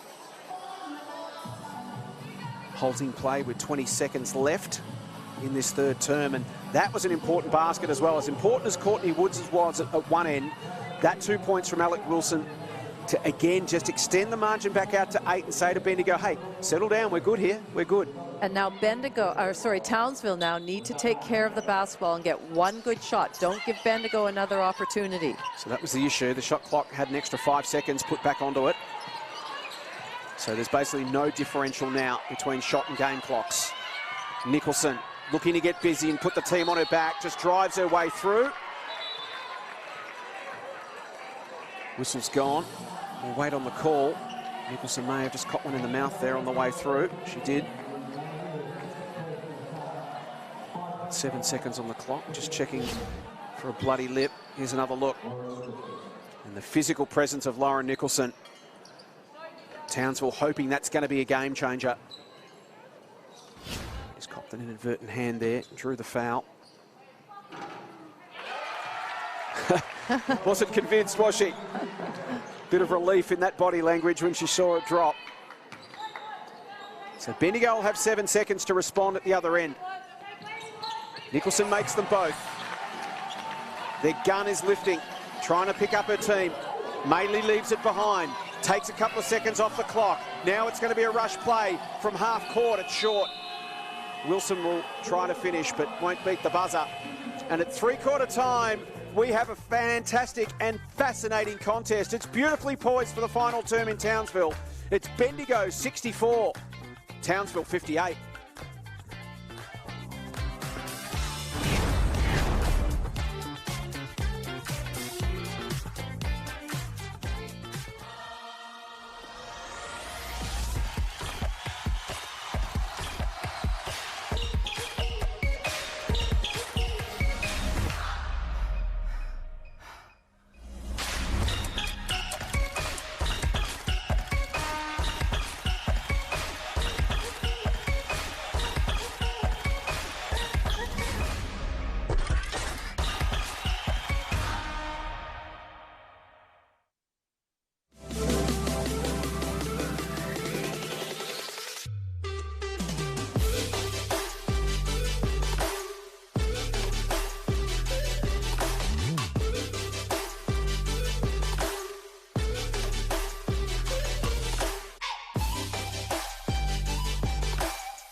Three-quarter time in Townsville. It is the Spirit by 6 points. And Maddie Garrick's putting together 3 of the best consecutive games of basketball she's played for quite a long time. 18-17, and again tonight, 18 points with still a quarter to play. Was in a bit of a shooting funk last year, had a career-low 31% field goal average. Started slowly this year, Laurie, but has really found her feet the last 3 games. She has, and we know she's a a confidence player, and when she makes a couple of those shots, and she's been feeling good now for a couple of games, and I love watching Maddie play when she's in that mode and wants to catch and shoot it. She's got a beautiful shot.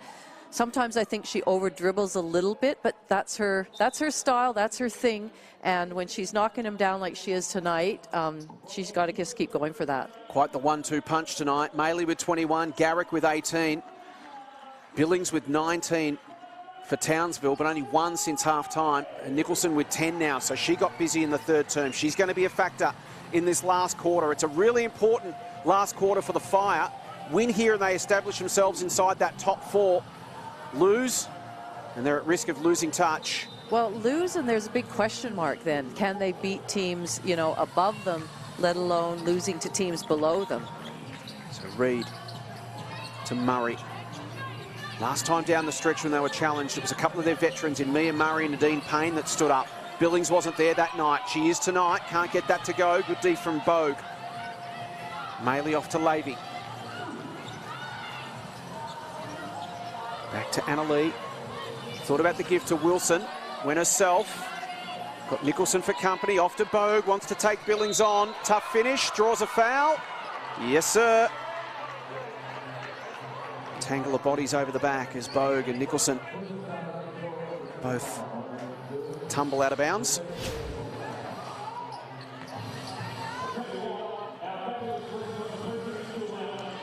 So Carly Bogue and Megan McKay talked about, there's that little ridge just on the edge of the court that Emily Maley caught herself on the other side a little earlier.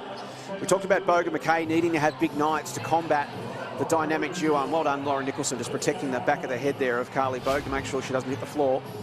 But we talked about Akuzo and Billings being a real dominant force, but Bogue and McKay have really stood up tonight and had a physical presence of their own. Well, I think you can see the way that Bogue just attacked Nick Billings, like, you know, it's okay, I'm going to do this, and really aggressively, and found herself at the foul line. So they're not taking a backward step to anybody tonight. Coming in on fantastic form, looking for their second straight, back-to-back wins for the first time in more than 2 years. After that, a huge upset over the Lightning, which gave them enormous confidence. Reid, Murray under some pressure. Maley's got a piece of it. Jump ball. Just that little bit of full court pressure by Bendigo has caused Townsville a little bit of trouble. Maley just scrapping once again. Just saw the opening, and it'll be a Bendigo ball.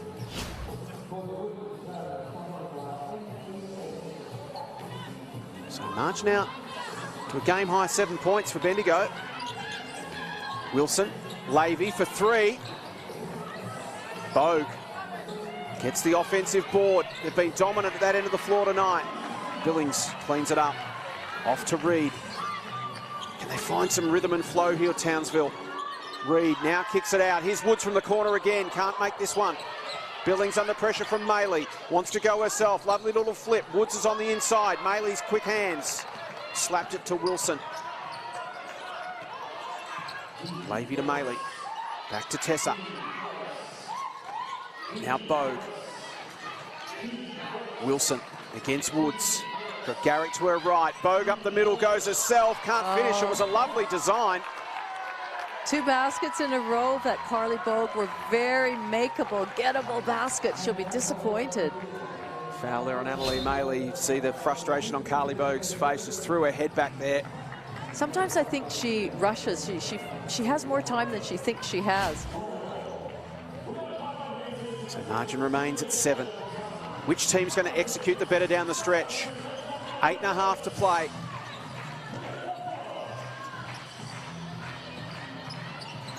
Reid to Murray.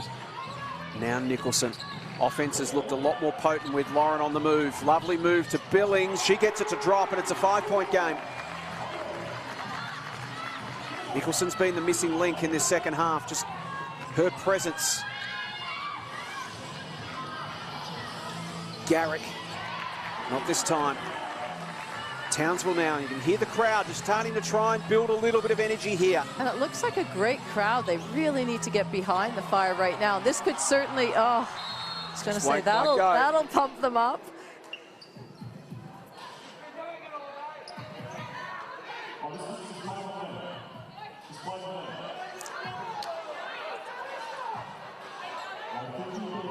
So it'll be a Bendigo ball. Margin sits at 5. Maybe pressured by Reid. Back to Annalee. Garrick versus Nicholson. Wilson cuts to the corner. Maley looks to establish position on Woods. Maddie hangs onto the ball. 5 seconds remaining. Good hands from Nicholson. The feed to Maley. Needs to get the shot away. Can't do so. Good defensive set there from Townsville, and you can hear the crowd starting to get involved.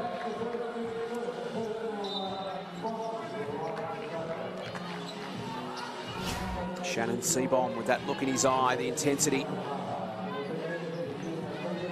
It was a nice find to Maley, just ran out of time. So Townsville closed within 1 possession. Off the ball foul. It's against Maddie Garrick. She's saying she was grabbing my arm against Lauren Nicholson. Ref saying, well, I didn't see it that way. Here's another look, Laurie. Nicholson did look to have a piece of Garrick. Maddie may have had the same against Nicholson. That battle's starting to get a little chippy. And there's another quick foul. This time it's on Alex Wilson. Well, this is where Bendigo have to be a little bit careful. There's a fine line between being aggressive and being disruptive and being overly, you know, yeah, and then now getting foul and letting them off the hook. So both teams just starting to tighten here as the stakes continue to rise. 5-point game, 7 minutes remaining. Reid goes herself. Now it's a 1-possession game. Great decision by Steph Reid. She often drives into the tall, you know, timber and sometimes can get a good look, but I liked that pull up from her. Maley to Wilson. They're in a bit of a matchup zone here. You can see them passing players off, talking, trying to change their rhythm. Did exactly that. Throws it away. And you can just feel the momentum in this game starting to swing Townsville's way. They're a lot more active. They've got defensive intensity now, Townsville. Just trying to dry things up for Bendigo. So they look to fight their way back into this game. So what's the message from Tracy York now? Their team's in front. Well, I think she'll be talking about that matchup zone that we just saw. So what sort of movement they can have with it, whether they can run they can execute their flex offense against that, or whether she's got something different. But she'll be addressing that so it doesn't disrupt them for 2 or 3 times down the floor. So if they stay in it, she'll have something to combat it. Right now it feels like the momentum's starting to swing Townsville's way. It does, it definitely does, and I'm sure that Shannon feels it, the players feel it, and I'm sure the fans do as well. And if they can get behind their team, that'll help them. So really important next minute or two out of this timeout. Can Bendigo stabilise the situation again? Or will Townsville roll past and hit the front? 6:41 left in the game. Well, you mentioned earlier how Townsville in the last game, you know, it was their experienced players that got it done in the end, and you know, that'll be interesting to see if that happens this game, because it's been close throughout.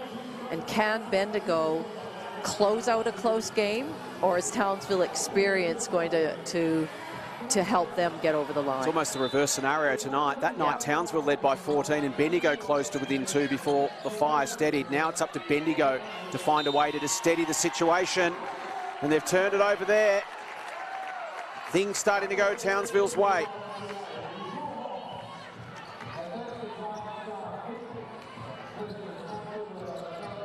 Pressure from Maley on Reid, who wriggles free. Down to 6.5 minutes left in what's been a fascinating Thursday night contest. Murray, Nicholson against McKay. Back to Murray.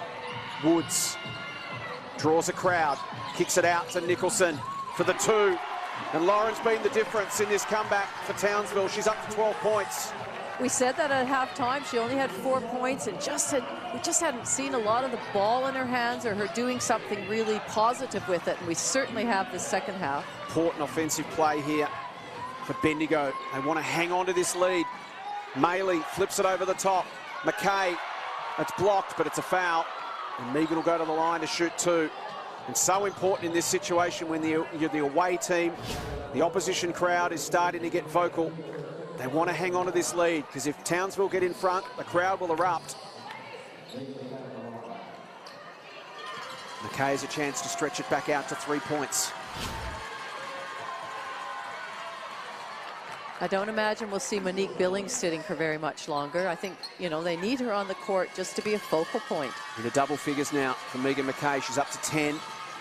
Leaves that short. Akuzo, important board. 2-point game. Under 6 minutes. Reed sets the play. Woods provides an option. Now Akuzo. Wanted to roll it in to Akuzo. You could see it was good defensive scrap there. Forced a broken play. Murray had to put up the long shot. And Bendigo get the reward. Stuck to the task there, the Spirit. They did. They did a good job of forcing you know, an uncomfortable shot for Mia Murray. Off balance and just had to jack it up quickly to beat the shot clock. So they re-establish a 2-possession lead. Murray, McKay rather, off to Wilson. Huge shot, won't go. Akuzo to Reed. Back to Zatina. Now Nicholson. Wants to take McKay on. Offensive foul. Good anticipation by Megan McKay as to which direction Nicholson was going to go. I think she's got her body there squarely.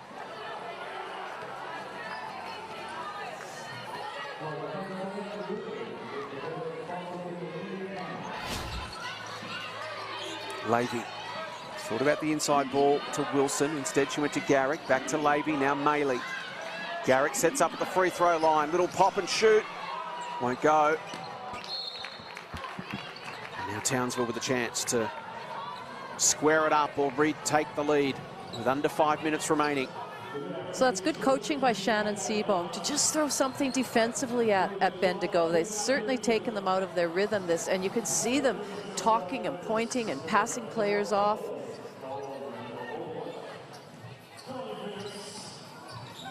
It's been a grind for Townsville. Haven't been able to find their mojo or their energy for much of the night, but they've surged from midway through the third term. Things started to turn their way.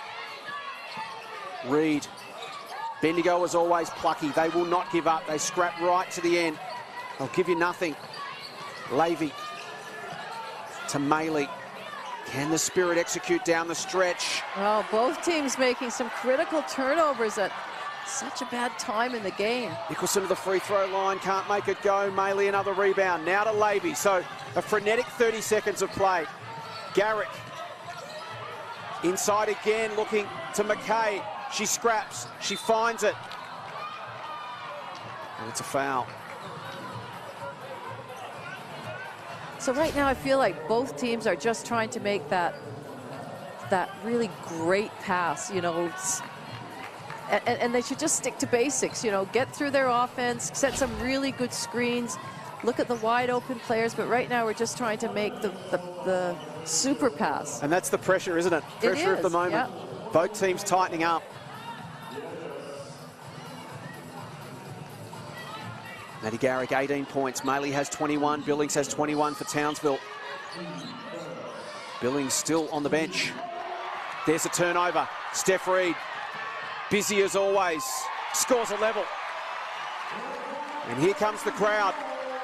Huge offensive set here for Bendigo. Maley, Wilson's wide open. Oh, what an opportunity to go ahead for Wilson. And now a chance for the Fire to regain the lead. Nicholson versus Wilson. Akuzo with the screen. Nicholson versus McKay. Can't get it inside to Zatina, so she goes to Woods, who works on Maley and draws a foul. 4 fouls for Annalie Maley.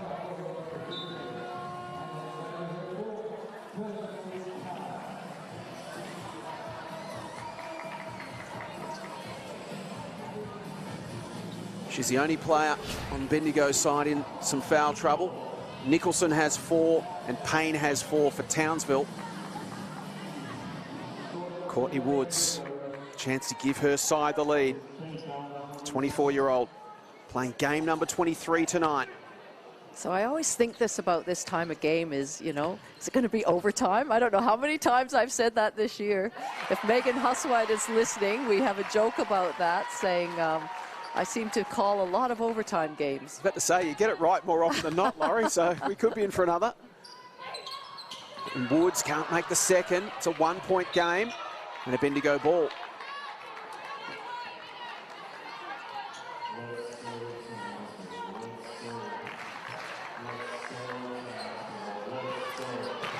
Crowd starting to get involved in Townsville. Lavey to Maley. Wilson. Nicholson, 5th foul. Wow, that could be really crucial because she's been instrumental in this second half, no doubt about that. She's been the key. It was inadvertent. I'm not even sure she intended to clip Alex Wilson. She was worried about guarding Annalee Maley. And Lauren Nicholson is out of the game with 3 minutes and 6 seconds remaining, and she has been the dynamic force that has dragged the Fire back. So Billings is back in. Wilson squares it up.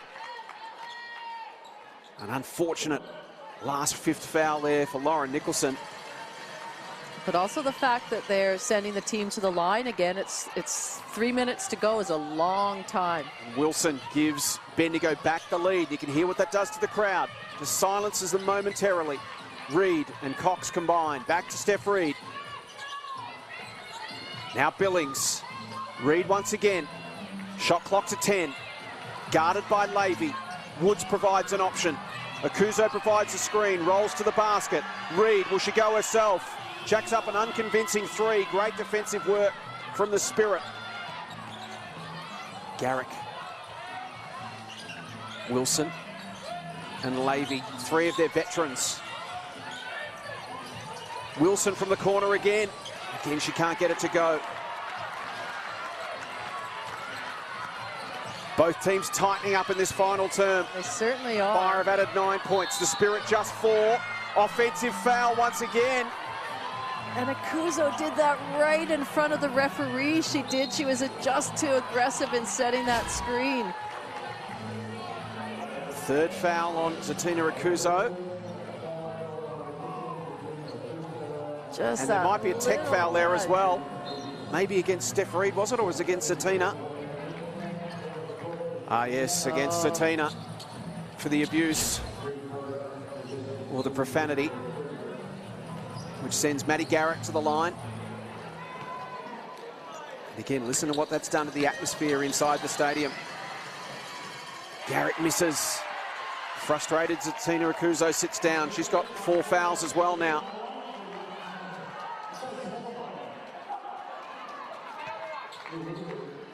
So Bendigo ball. Townsville really need to come up with a stop here. Lavey, screen from Bogue. Now Garrick wants to take on Reed. Kicks it out to Bogue. Long 3 for Lavey. No, steps in. Long 2 for Bogue, and they make it. An unlikely hero in Carly Bogue after every single player, I think, touched the ball in that play phase. Argent back out to 3. Under 2 minutes to play. Here's Billings. Will she just drive to the hoop? She will, and pops it in. Back to a 1-point game. Billings up to 23 points. A good fast basket there for Townsville. Wilson to Garrick. Looking for an option. Wilson props, shoots. Maley gets the board. Another 14 for the Spirit. Lavey. Maley puts up a 3. A long Short. 3. Wilson gathers and finishes. Gets the roll. Back out to a 3-point game. 73 seconds left.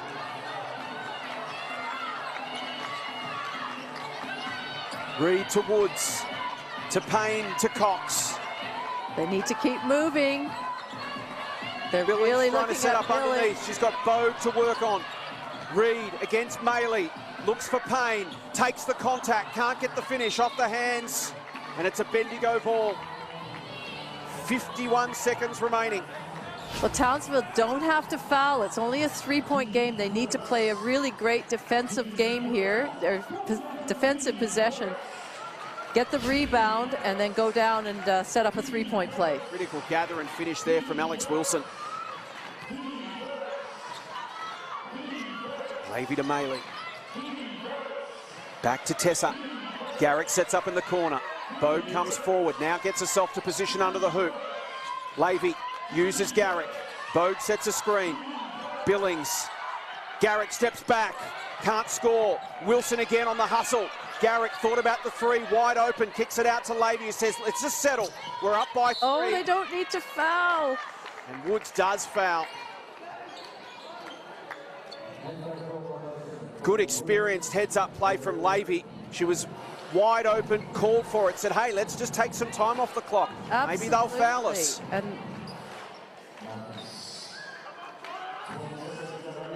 that sends Levy to the line to make it a 2-possession game once again.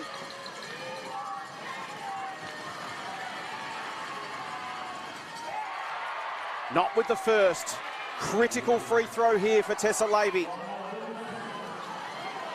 78% free throw shooter across her career. oh Doesn't my make goodness, it, but and Maley gets the rebound. rebound. And it'll be a foul on Payne. So Maley will now go to the line.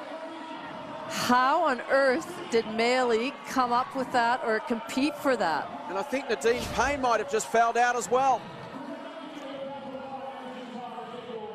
She has. So Payne's out of the game, Nicholson's out of the game, and Maley goes to the line. She just had her arm. Wow. So same scenario. Make one and it's a 2-possession game. She makes the first.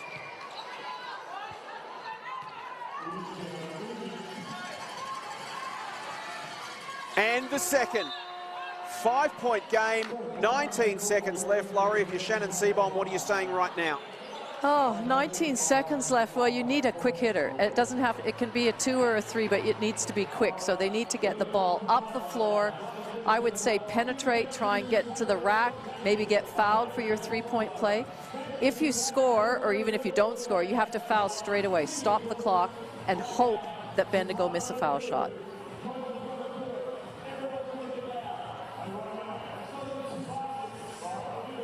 Shannon Seaborn trying to come up with something to wriggle their way out of this tricky situation.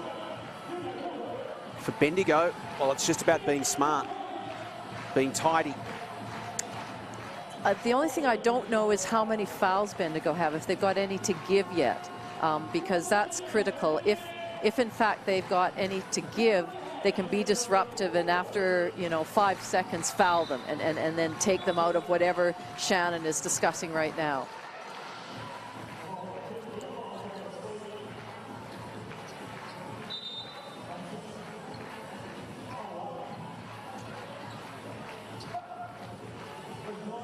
It's so crucial that every player on the court always know the time, the score, to know whether you should foul or shouldn't foul or should not foul.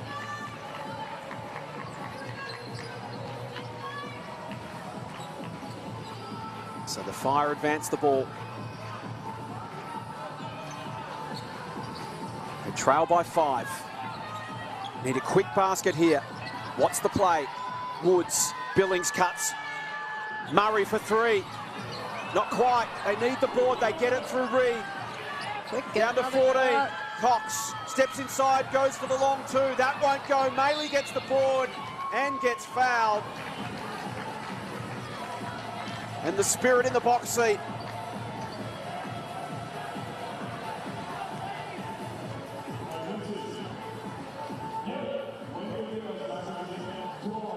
Wow, what a gutsy effort by Bendigo to just hang around, then take the lead and hold on to this lead in the end. Tracy York said the thing that pleased her most in the win against Adelaide was that they were so calm in the second half, Laurie. She felt that chemistry and that belief in this group, which, again, when we think that this is basically an all-new starting 5 this season for Bendigo, they've totally turned their squad upside down. And they can feel, and Tracy and her coaching staff can feel that that chemistry has come together and they've gelled as a unit now. They're not panicking under pressure, and they've executed superbly down the stretch here. One thing I love to see, and it's so, Bendigo really typifies it this year, is when you get new players coming in from other clubs and excelling in their new club. So we've got Maddie Garrett coming from Melbourne. We've got McKay coming from Townsville, Annalie Maley from Sydney, and they've just gelled together, like you said, and are having really good seasons. And so that's so, it's nice to see for the players, and certainly as a coach, that's a really great feeling. We've done a few Bendigo Spirit games so far this season, and the constant theme has been over the last 4 to 6 weeks, we can see pieces of the puzzle coming together, but really the entire puzzle's becoming clear now. And I think when we looked at her roster and it was so new that it is going to take time. And you have your preseason games, and you have, but it's playing together. It's getting used to each other, and you can see it's reaping rewards right now. 7 points, 7 seconds. That's the equation for Townsville. Can they come up with a miracle? Billings, Reed, Murray hits that first three. Won't matter. What a win for the Spirit. Bendigo post back-to-back victories for the first time since January 2020. They roll the Fire in Townsville and keep their finals hopes alive. While the Fire continue their remarkable season-long 2-win, 2-loss sequence. They'll be desperate to snap that when they head to Canberra for a huge clash with the second-place Caps on Saturday afternoon. What a confidence-boosting win that is on the road for Bendigo. Oh, I mean, it just is one of those things. It's never easy to win in Townsville. Townsville have a great home court advantage. They've got really vocal fans. You have to travel quite a ways to. It's a long trip to get up to Townsville. So that's a huge win for Bendigo. And you can see Tracy York there just smiling, so happy. She said yesterday she's got a really happy group right now. There's a great vibe. And when you think of where they've come from, didn't win a game last year. Most of those players weren't on that Spirit lineup. As you said, it's an all-new lineup this year. And it takes wins to build that belief, doesn't it? It does. And so whether they make the playoffs or not, they've got a long road ahead of them to even make it. But you know what? They'll play a big part in who does make it. Teams that have Bendigo to play now in the next next few rounds, they're going to be a little bit worried. Well, Maddie Garrick's been an important piece of the puzzle. In the last 3 games, she's had 18 points, 17 points, 18 points. She's back to her best. It's fantastic to see Maddie. Jason Bennett alongside Laurie Chiswick. Congratulations on another fantastic performance. Hey guys, thank you. It's always so much better when we got the win, and it's been nice because we've had the week off last week, so really happy with today. Spoke to Tracy York yesterday, Maddie. She talked about the 11 days off and the fact that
Thanks, guys.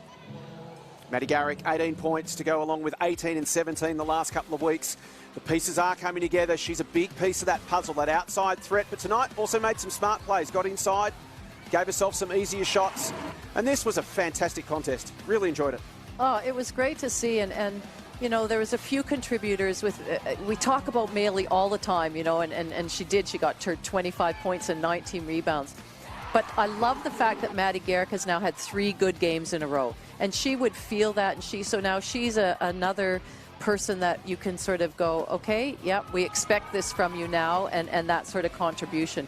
Megan McKay did her job. She battled really hard. She got 10 points, but the thing I liked about her is she presented every time. She battled with Akuzo. She battled with Billings, and she was really influential as well. Carly Bogue had a role to play. Yeah. Alex Wilson stepped up and made some big plays down the stretch as well. Tessa Lavey had a lot of work to do tonight. They really did share the load. It was a wonderful victory by committee for the Spirit. They run out 5-point winners. And you take a look, and the overwhelming number that jumps off the page is that rebounds, 49-29, including 22-9 offensive boards. And that's just Bendigo's trademark now. I think anytime you play them, you got to know that they're going to chase down, and not just Annalie, chase down every single board, try and get a hand, try and get a second chance opportunity. That's their trademark.